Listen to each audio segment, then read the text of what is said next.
If you're an athlete who has to make repetitive throws, there's a good chance you'll eventually suffer from this type of injury. Hi, I'm Rebecca Brayton and welcome to WatchMojo.com. And today our host Veronica went down to XFIT to learn what we should expect from a training session with our athletic therapist to treat a rotator cuff injury. All right, so here we have Veronica on the table, and we're going to perform some exercises that one may be doing with their therapist in a clinic setting. So we're going to do two positions that'll prioritize internal rotation. It's a very strong component of the rotator cuff.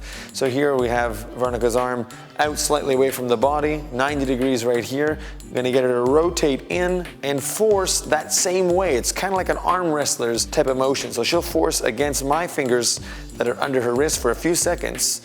Count down from 5 to 10 seconds and then release that. Take a moment for her to pause and then go back into that position. And if this is a position that is weak, here's a way to strengthen it by performing several holds of 5 to 10 seconds working on that position. We can do the same type of motion but at a different angle. The shoulder goes to many angles, so you want to strengthen it in many angles. So here's another way to do an internal rotation action, but it's farther away from the body. So here, I'll get her to go internal. She'll be pressing her wrist area down into my fingers here, pushing pretty hard, and that's very good. And then release after about 5 seconds or so, 5 or 6 seconds. And this is a really good way to get internal rotation.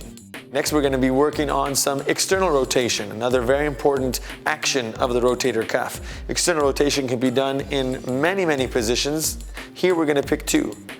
First position is with elbow really close to the body, 90 degrees at the elbow here, and turning open. Then she's going to force into my finger here with her arm, and she's performing an action of external rotation into my fingers. It's an isometric exercise. It's an exercise where there's no motion happening. It's a very good way to target a particular position. So that was one position really close to the body. Next position is away from the body, way out here.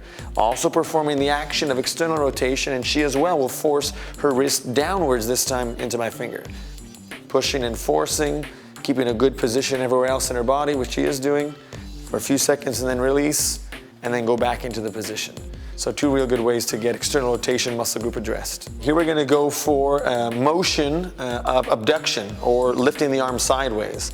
So for here, Veronica's arm straight. I'll actually put it into a slight internal rotation. It's a way to select some divisions of the shoulder cuff. Out away from the body, about 45 degrees, and pushing sideways outwards into my hand right here. So she's forcing with a pretty good strength. She's not overdoing it, but still giving a good concentrated effort into that direction. A therapist would find out which positions are the weakest and train those ones. So some positions might be strong, may not need any strengthening, but the key is to find the ones that are not strong and work on them. This next position is involving straight arm, but it's in a vertical position. I'm going to add internal rotation. Arm comes across the body as such, and her force is going that way. Holds that for a 5 to 10, release, and repeat the position.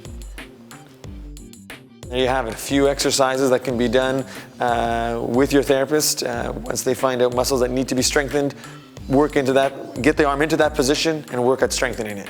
There you go.